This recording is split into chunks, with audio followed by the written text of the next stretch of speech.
Olá pessoal, tudo bem?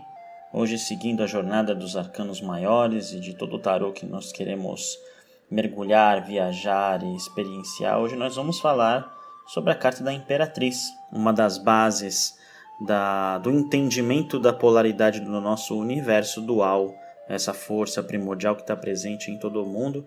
E espero que vocês gostem desse vídeo. E se você está aqui observando esse vídeo, já conhece o canal, por favor curta esse vídeo aqui embaixo, se inscreva no canal caso você seja um novo ouvinte, um novo espectador, e seja muito bem-vindo. E vamos começar essa jornada, ou continuar essa jornada, caso você já tenha visto os vídeos anteriores, nesse grande arcano que é a Imperatriz. A carta da Imperatriz é estimulante falar sobre ela porque ela é uma evolução, né? A gente pode entender a carta da Imperatriz como uma evolução da sacerdotisa, né? Ou da papisa, de acordo com o tarô clássico, o tarô antigo, né? E a Imperatriz, por que ela é considerada meio que uma evolução? A gente tem que entender, antes de mais nada, que uma evolução não significa que ela é melhor, que ela é mais importante, que ela é mais poderosa, né? Ela é como se fosse um próximo passo, uma próxima manifestação do princípio feminino. Uma coisa que é interessante é que a questão da sacerdotisa, que é a carta anterior, ela era baseada num universo interno, no princípio interno, obscuro, intuitivo da mulher, da fertilidade, do corpo, de estar velada, informações obscuras, tudo que a gente já falou bastante no vídeo da sacerdotisa que você pode acessar nos vídeos relacionados, né? A Imperatriz ela é o oposto disso, mas ao mesmo tempo também fazendo parte da questão feminina. Só que sendo o oposto, ela não está mais em ambiente fechado, ela está em ambiente aberto, porque ela representa justamente isso. O campo aberto, o campo fértil, o campo cheio de infinitas possibilidades que a natureza pode te oferecer, que a terra pode te oferecer, que os ciclos podem oferecer. Então, enquanto a sacerdotisa ela era o interno, a possibilidade de ser fértil e de conceber, a Imperatriz ela é a fertilidade gerando. Então a gente pode ver nesse grande arquétipo uma série de informações e de conceitos, né? A gente pode entender conceitos sobre o feminino. Então nessa carta aqui, vamos falar de uma forma mais mundana, mais cartesiana, ensinando o tarô mesmo.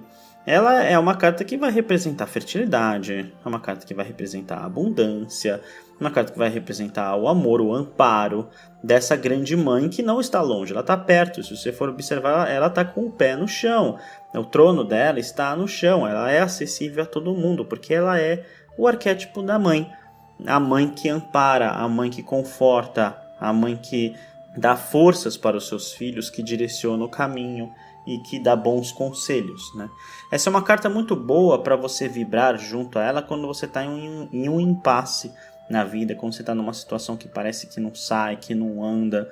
Você pode pedir para a Imperatriz para ajudar nesse processo, para trazer discernimento, para você entender sobre o ciclo, sobre o tempo certo das coisas, para melhor tomada de decisão, para melhor discernimento e entendimento da situação. Ela é muito sábia, porque ela representa justamente os ciclos, né? Vamos pensar um pouquinho sobre a carta no sentido de evolução espiritual, né? Enquanto a carta da sacerdotisa ela é o descer do espírito na terra, né? Ou seja, o descer da luz no ventre. Aliás, o ventre ela é um símbolo muito importante da carta da sacerdotisa, que é aquela segunda carta que desce, que está no ventre obscuro e quente e úmido do poder feminino, né? Na carta da Imperatriz, o espírito sobe, ele gera, ele ascende, ele está com o pé no chão, ele está olhando o céu, ele está olhando a terra, está olhando o horizonte. Então é um movimento de introspecção e de expansão para o externo, né? De inspiração e de expiração, de todos esses movimentos que dá para viajar e trazer vários exemplos, né? Uma coisa que eu achei interessante, que eu gostaria de trazer nesse vídeo, é a diferença de conceito do tarô clássico, do tarô de Waite, para o tarô mitológico. Se a gente parar para observar, a carta da sacerdotisa é o número 2 e a carta da Imperatriz é o número 3, como um entendimento de uma óbvia evolução. Mas no tarô mitológico é o oposto. A imperatriz é o arcano número 2 e a sacerdotisa é o número 4. Dando a entender de que inicialmente você vive na Terra, entende a Terra para depois entender o espiritual, né? De qualquer forma, essas são só duas formas de entender o mesmo ciclo de aprendizado e transcendência, que varia de preferência para preferência, de usuário para usuário, né? A gente pode observar algumas relações, né? Que se você for parar para pensar que a sacerdotisa ela era a forma das deusas obscuras, as deusas como Astarte, como Oxum, como Nanã, como Perséfone. A carta da Imperatriz, ela é o oposto, ou seja, a gente pode encontrar aqui a deusa Iemanjá, a gente pode encontrar Ceres, ou Deméter, né? A gente pode encontrar Tautia. Tautia é a grande mãe, a grande terra, né? A grande mãe terra, que na cultura celta é mãe do famoso herói Lu, que Lu fez o festival de Lughnasadh, comemorando a primeira colheita, a abundância, e muitos acham que esse festival é para o deus Lu, mas na verdade Lughnasadh é o festival de Lu dedicado à sua mãe Tautia. Então esse festival de colheita dos celtas, de abundância, de fertilidade, é uma homenagem à grande mãe terra, ao feminino que gera.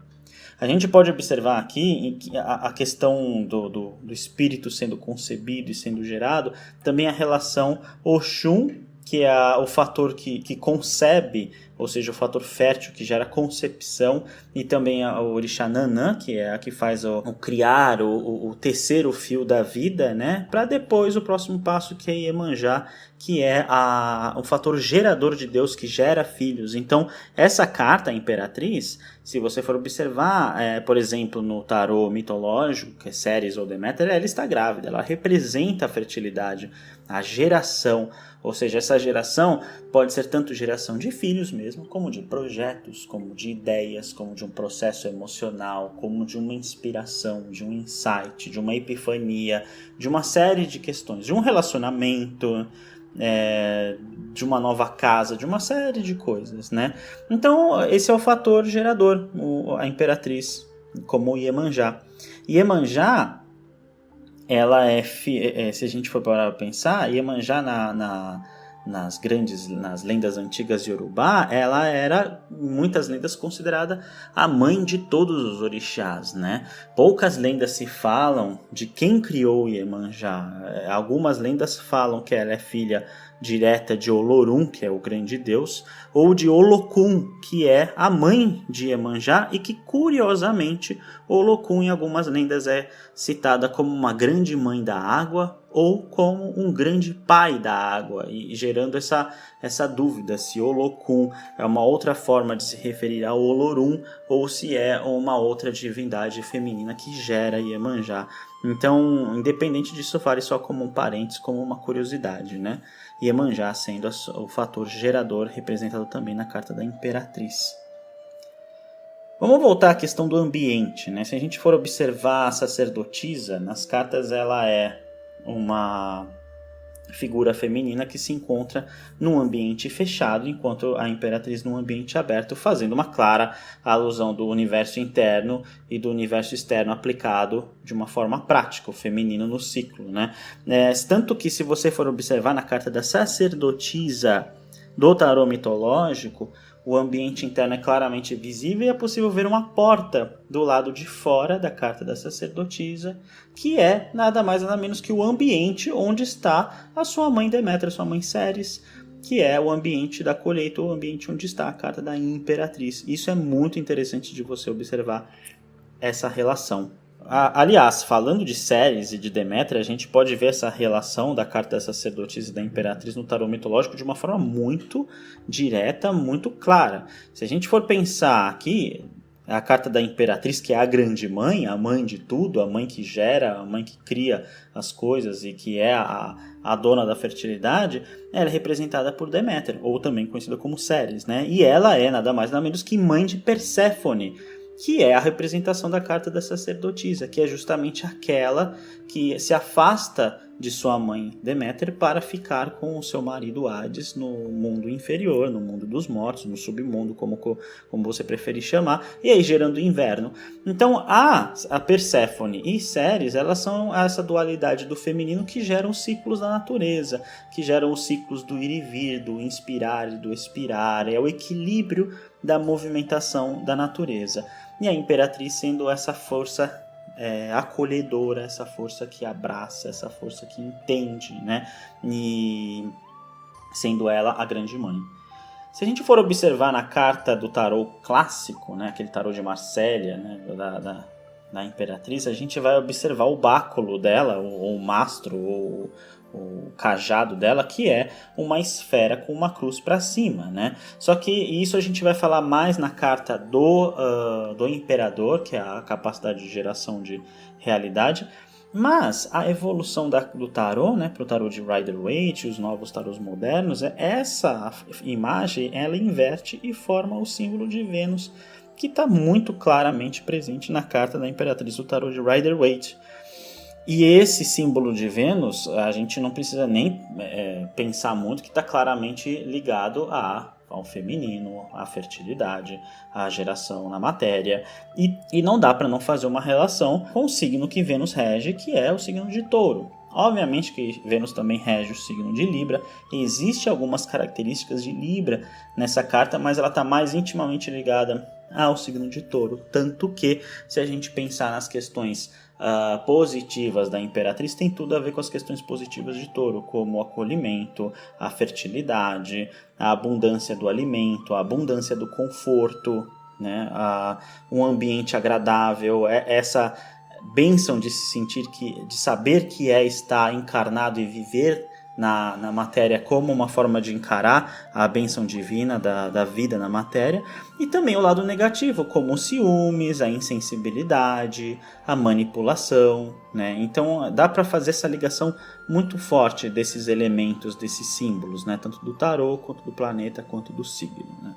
A forma de interpretar essa carta num jogo é das mais variadas, né? Você deve fazer a lição de casa de pegar esses princípios, né? Princípio da geração, princípio da fertilidade, do acolhimento, das oportunidades, do amparo, do amor, do entendimento, né? Da colheita de frutos, nos assuntos que você for tratar, tanto que seja passado, presente, futuro, uma questão de cabeça, uma questão interna, uma questão emocional, uma questão prática, né?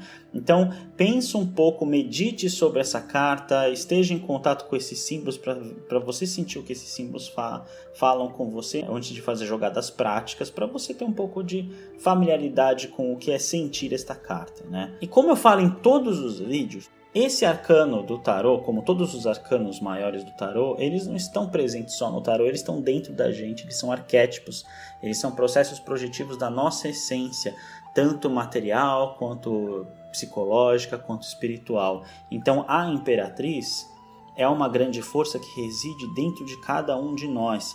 É essa força que nos faz ter a alegria de saber que estamos vivos, nos empoderar da alegria e da gratidão de termos um teto para morar, de termos comida para comer, de termos oportunidades que podemos gerar, de que podemos fazer transformações na matéria, e que a vida é um ambiente seguro, que a vida é um ambiente abençoado, que estar vivo, estar caminhando, estar produzindo é altamente benéfico, altamente abençoado e altamente amparado por grandes forças, como a força dessa grande mãe. Essa grande mãe que nós agradecemos, essa grande mãe que nós acolhemos e que prioritariamente temos que reconhecer dentro da gente para ter uma vida feliz, uma vida melhor.